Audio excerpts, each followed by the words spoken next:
बाहर की दोनों आंखें मूंदते ही हमारी 80% ऊर्जा शक्ति, हमारी 80% एनर्जी जो बाहर की ओर यूं ही वेस्ट चली जा रही है, यूं ही खर्च होती चली जा रही है, वो दोनों पलकें मूंदते ही भीतर की ओर बह उठती है और हमारी सुरती को, हमारे ध्यान को जोड़ने में लग जाती है। बाहर की दोनों आंखें मूंदते ही भीतर की आंख के सामने अंधेरा ही अंधेरा है।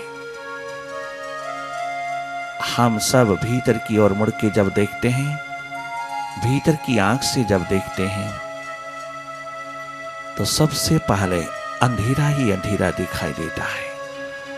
चारों ओर अंधेरा ही अंधेरा है, अंधकार ही अंधकार है, सन्नाटा है। तुम इसी स्थिति को, इसी हालात को देखते रहना। जो भी तेरे सामने, तेरे भीतर घटित हो रहा है, उसको देखते रहना। लगातार देखते चले जाना, निरंतर देखते चले जाना। जागे जागे देखते रहना, केवल देखना, केवल देखना और कुछ करना नहीं। अंतस ध्यान, अंतर्मुखता की महान प्रक्रिया में, इंट्रोवर्ट पहलू को जगाने में, मेडिटेशन के प्रोसेस में करना कुछ नहीं। केवल अपनी सुरती, अपनी होश, अपना होना, अपनी स्मृति को संभाले रखना कि मैं हूं देखने वाला, देख रहा हूं, साक्षी दृष्टा, साक्षी होकर के देख रहा हूं। मैं निष्पक्ष, निरपेक्ष होकर के देख रहा हूं। मैं एक न्यूट्रल एनर्जी हूं, देख रहा हूं। अपने ही भीतर की हर स्थिति को देख रहा हूं। आज तक मैंने बाहर ही बाहर देखा, भीतर कभी नहीं देखा, भीतर कभी मुड़ के नहीं देखा। अपने ही भीतर क्या क्या चल रहा है, कितना अंधेरा है,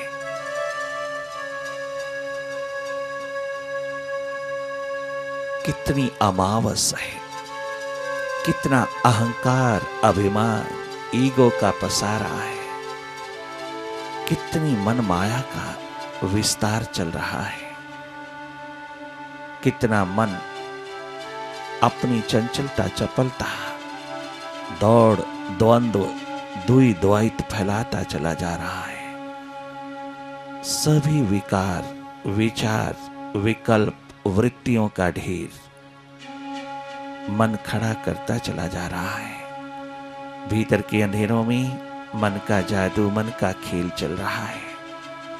तुम देखते रहना, लगातार देखते रहना। इस मन के तमाम फैलाए जाल में कहीं फंस ना जाना।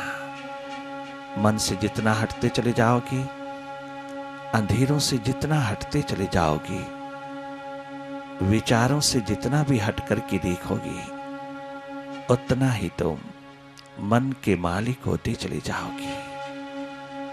मन को हटाना नहीं, कहीं से हटाना नहीं और कहीं लगाना नहीं, कहीं रोकना नहीं। इसको भीतर की ओर जबरदस्ती मोड़ना नहीं, कहीं जोड़ना नहीं। अंतस ध्यान की प्रक्रिया में, मेडिटेशन में हमने केवल मन की गति को देखना है। मन की हालात को देखते चले जाना है, मन की गतिविधियों को देखते चले जाना है, मन की एक्टिविटी को देखते चले जाना है, मन के स्वभाव को समझना है, न कि इसके साथ कोई संघर्ष करना है। मन कछु भी करे, कहीं भी जाए, कैसा भी करे, तुम जागे जागे देखते रहना। तुम निरंतर अकर्ता होकर के देखना। अकर्ता साक्षी दृष्टा होकर के देखना। तुम साक्षी हो जाना भीतर की, तुम विटनेस हो जाना अपने भीतर की, तुम जागना अपने भीतर के प्रति, देखते चले जाना। भीतर तेरे सामने, तेरे अंदर जो जो घटित हो रहा है उसको देखते रहना।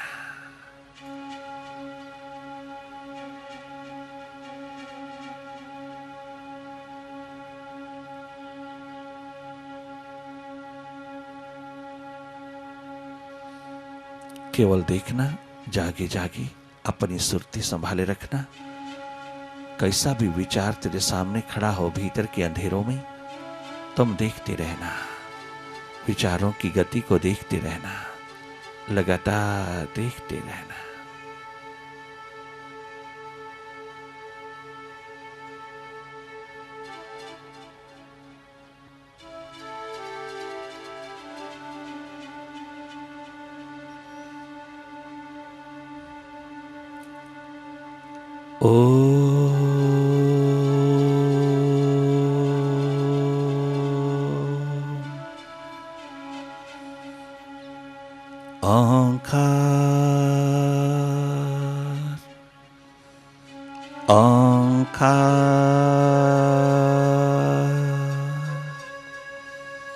गुरुवे नमः।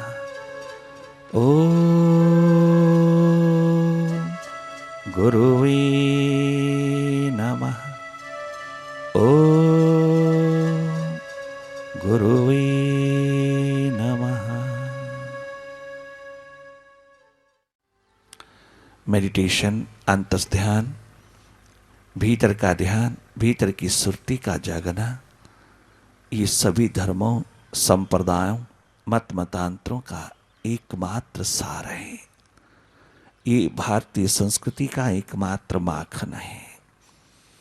मेडिटेशन रूपी माखन जिसने चखा, उसके मन की तमाम मैल धुल गया। उसकी मन माया कभी तो भटका नहीं सकी। उसकी मन माया का विस्तार सदा के लिए कंट्रोल्ड हो गया, सदा के लिए तेरे वश में हो गया।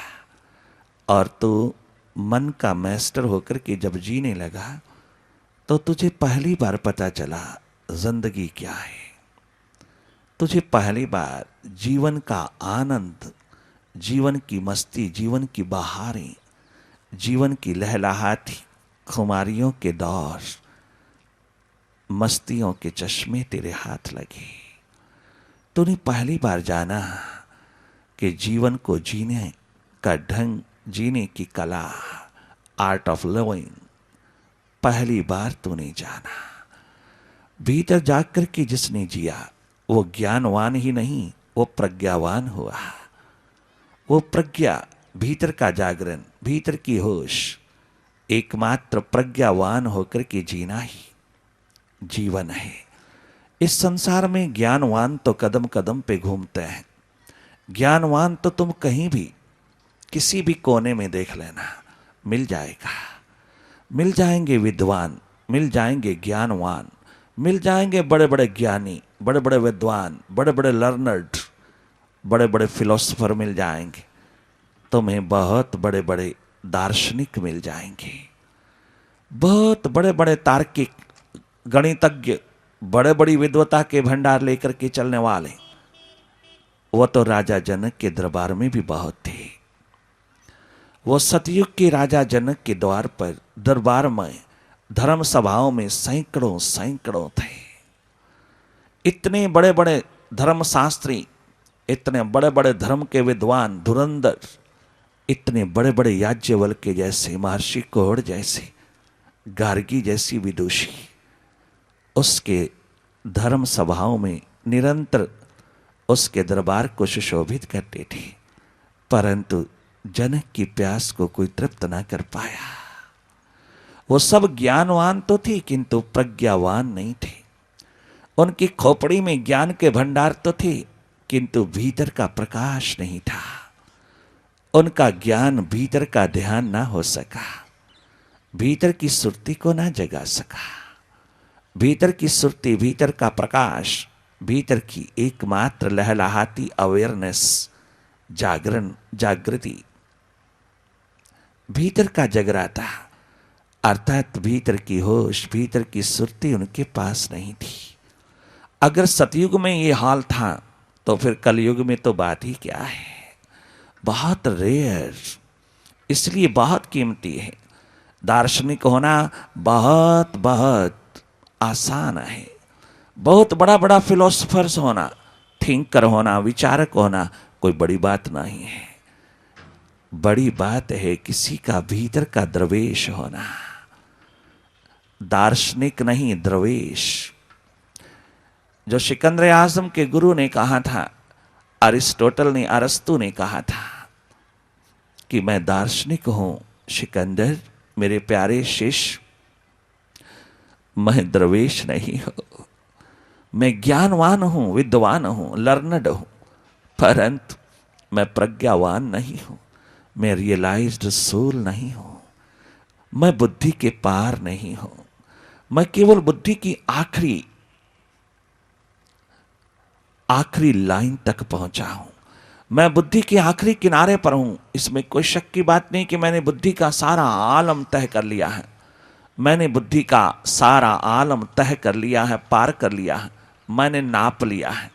परंतु विचार की दुनिया में मैंने बहुत ताकत, बहुत शक्ति संभाल लिया है, संजो लिया है, परंतु बुद्धि के पार, अंतिम किनारे के पार मैं नहीं जा सका, जहां मेरा अस्तित्व, मेरा होना, मेरी रियल एग्जिस्टेंस, मेरी रियल नेचर, ट्रू नेचर मुझको पुकार रही है, उस और मैं नहीं जा पा रहा। यही मेरी एकमात्र समस्या है। सिकंदर, मैं दरवेश नहीं हूं। कितना सच सच बोला है, कितनी सच्ची बात किया है गुरु ने। इंसान सब कुछ धर्म कर्म करता हुआ, सब शुभ कर्म करता हुआ, सब प्रकार के पुण्य करता हुआ, सब प्रकार की सेवाओं में लगा हुआ, सब धर्म कर्म करता हुआ, तीर्थों पे आता जाता करोड़ों की तादाद में देख रहे हैं, परंतु जीवन फिर सुखी नहीं है। ये मानव समाज फिर भी सुखी नहीं है। कितने तप करता है, कितनी व्रत रखता है, कितने कितने धर्म कर्म करता है, पूजा पाठ सिमरन जाप लाखों लाखों चल रहा है, परंतु जीवन 1% नहीं बदलता। जीवन में कभी रसधार नहीं बहती, जीवन कभी जागे में नहीं उतरा। ये सब हो रहा है, अर्थात ये सब किया तो जा रहा है, परंतु उसका लक्ष्य कहीं और है, उसकी दिशा कहीं और है। पूजा पाठ सिमरन जाप हवन यज्ञ पुण्य कर्म तीर्थ यात्राएं, ये सब जितने भी धर्म कर्म हम कर रहे हैं, उसकी दिशा भीतर नहीं बाहर है। वो सिर्फ संसार को पाने के लिए कर रहा है। हम केवल जगत के पदार्थों को, पदवियों को, बड़े बड़े स्टेटस को पाने के लिए वो सब धर्म कर्म हम कर रहा है। हमारे किसी भी धर्म कर्म के पीछे उस परमात्मा को देखने की प्यास नहीं जगी, क्योंकि करवाने वालों के भीतर प्यास नहीं है, दिशा देने वालों के भीतर प्यास नहीं है। वो सब दिशा जो दे रहा है वो बाहर बाहर की ओर। धर्म भीतर है, उसे बाहर की ओर नहीं ले जाना चाहिए। धर्म की खोज भी भीतर होनी चाहिए। धर्म वो महासूर्य, वो प्रज्ञा का, जागरण का, सुरती का महासूर्य तेरे भीतर है। वो परमात्मा, वो विराट तेरे भीतर है। वह इस क्षुद्र में विराट है, भीतर की किरण में महासूर्य, भीतर की बूंद में सागर छलका है। वो तेरे भीतर हृदय द्वार पर लहलहाता है। जन्म के साथ ही वो तेरे पास, तेरे साथ साथ आया है, तेरे हृदय द्वार पर सदा विराजमान है। सब साधन हमको भीतर के साध्य की ओर ले जाता है,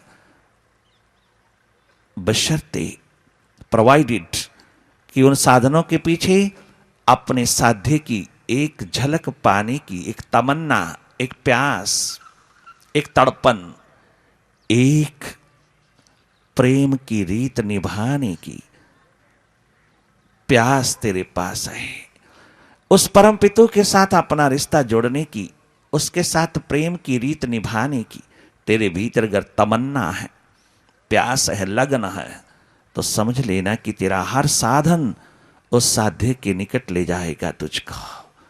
फिर ये पूजा पाठ हवन यज्ञ सिमरन जाप, ये तमाम प्रकार के धर्म कर्म, ये सेवा कर्म तुझको अपने प्रीतम की गोदी में उतारते चले जाएंगे, तुझको अपने विराट में उतारते चले जाएंगे, तुझको अपने हृदय द्वार पर निरंतर उतारते चले जाएंगे, जहां तेरा परमात्मा, तेरा अस्तित्व, तेरा असली जीवन, तेरी ज्योत, तेरा दीप जल रहा है, जहां पहुंचने के पश्चात फिर मौत तुझे छू नहीं सकती, जहां पहुंचने के बाद फिर कोई बिछोड़ा रुला नहीं सकता, जहां पहुंचने के बाद फिर कहीं भी पहुंचना बाकी नहीं रहता, जहां पहुंचने के पश्चात फिर सब चलना बंद हो जाता है, फिर तो एकमात्र स्थित प्रज्ञा का रूप होकर के, प्रज्ञावान होकर के इस धरती पर दूसरों को देने योग्य हो जाता है। वो चाहे किसी भी रोल में परमात्मा रख करके तुझको दुनिया के प्रति देने योग्य बनाए, वो कहीं भी रख करके देने योग्य बनाए, फिर उसकी मर्जी है, फिर वो किसी प्रकार के रोल की अदायगी में तुझको उतारे, फिर तेरी कोई रजा, तेरी कोई मर्जी, तेरी कोई इच्छा नहीं, तेरा अपना कोई फैसला नहीं रह जाता, तेरा डिसीजन तेरा नहीं रहता, फिर सब डिसीजन उसके। मेडिटेशन, अंतस ध्यान तेरे जीवन को बगिया की तरह खिला देता है। जिसका भिखारी तू बाहर बना है, उसका तू मालिक हो जाता है जब तू भीतर मुड़ता है। जिस सुख शांति का भिखारी होकर के तू दर दर घूम रहा है, वो सुख शांति का भंडार तुझको अपने भीतर मिल जाता है। अपने ही भीतर उतर के पाजा सुरागे जिंदगी, भीतर जिंदगी के रहस्य को पाजा। ओ अर्जुन, भगवान श्री कृष्ण सदगुरु के रूप में कहते हैं, ओ अर्जुन, ओ मेरे प्यारे शेष, भले तू मेरा बन ना बन, मेरा भले तू बन ना बन, किंतु तू अपना तो बन, अपने आप का तो बन, अपने आप को तो जान, अपने आप को तो पहचान कि तू कौन है। अपना तो बन, अपने से प्रेम, अपने से प्यार, अपने से मोहब्बत की डोर बांध, अपने आप की पहचान करके तू कौन है। तेरे सारे के सारे मोह नष्ट हो जाता है, सब अंधेरे विदा हो जाते हैं जब तुझे अपनी याद आती है, जब तेरी अपनी स्मृति तेरे हाथ लगती है। जो विस्मृत हो गया है उसकी स्मृति, उसकी याद, उसकी सुरती तेरी पुनः जब लौटती है तो तू कृतकृत्य हो जाता है। तेरा मानस चोला, मानव जीवन, मानव तन, मनुष्य जीवन सदा सदा के लिए आबाद हो जाता है।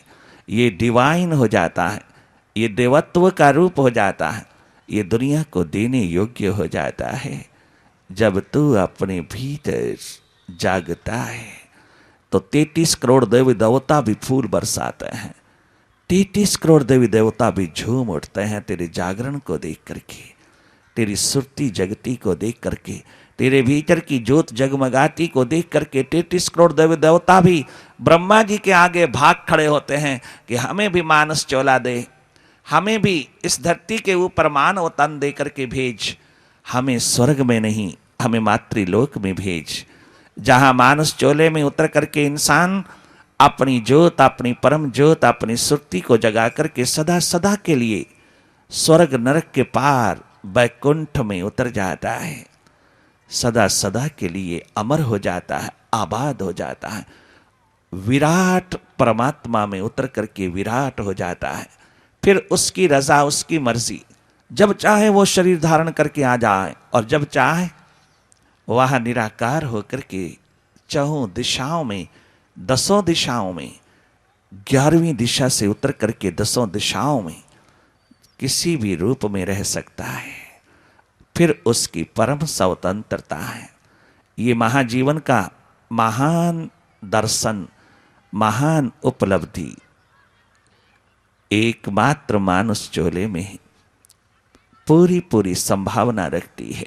हम सबके भीतर क्षमता है, हम सबके भीतर पोटेंशियल है, हम सबके भीतर वो ताकत है जिसको आजमाया महात्मा बुद्ध ने, महावीर जैन ने, गुरु नानक देव ने, गुरु गोविंद सिंह ने, जिसको आजमाया गोरा बादल पीपा सागर धन्ना एकनाथ तुक्काराम नरसी महता एवं नामदेव ने, जिसको आजमाया कबीर नानक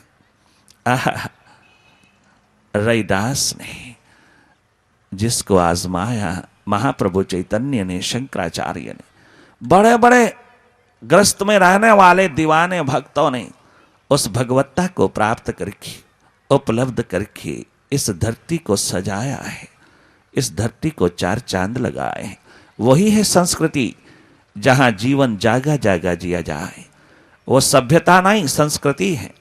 भारत की संस्कृति का नारा लोग खूब लगाते हैं, किंतु उन्हें मालूम ही नहीं कि संस्कृति क्या है। उन्हें मालूम ही नहीं कि संस्कृति का अर्थ क्या है। संस्कृति है जीने का ढंग, संस्कृति है भीतर की सुरती, भीतर की होश, भीतर का जागरण, भीतर का एकमात्र प्रवेश, भीतर की मालकियत, भीतर की मास्टरशिप। ये एकमात्र संस्कृति है। जब तक तू भीतर जागेगा नहीं, जीने का ढंग नहीं मिलेगा। और जीने का ढंग, जीने की कला, आर्ट ऑफ लिविंग बाहर से नहीं मिलती, बाहर से उधारी नहीं मिलती, बाहर के बाजार से नहीं मिलती, रुपए पैसे से नहीं मिलती, ये खरीदी बेची नहीं जा सकती। ये भीतर का सब्जेक्ट है, ये भीतर से प्राप्त होती है। ये खजाना तेरे भीतर है, भीतर। कितना सुंदर सच्चाई घोलते हैं अरिस्टोटल, अरस्तु। मेरे शेष, मैं जागा पुरुष नहीं हूं, मैं तेरा शिक्षक हूं, मैं तेरा गुरु नहीं हूं। मैं शिक्षक हूं, मैं ट्यूटर हूं, मैं तेरा टीचर हूं, मैं तेरा सदगुरु नहीं हो सकता, क्योंकि मैं खुद जागा हुआ नहीं हूं। मेरी एक प्यास पूर्ण कर देना सिकंदर। जब तुम भारत को जीत करके वापस लौटो, जब तुम इंडिया को जीत करके सिंध दरिया पार करके वापस लौटो, तो वापस लौटने से पहले पहले मुझ दार्शनिक के लिए, मुझ फिलोसोफर, थिंकर, मैथमेटिशियन के लिए, मुझ लॉजिशियन के लिए, मेरे जैसे तार्किक दार्शनिक व्यक्ति के लिए एक दया करके दरवेश ले आना। दरवेश जागे पुरुष केवल भारत में मिलते हैं।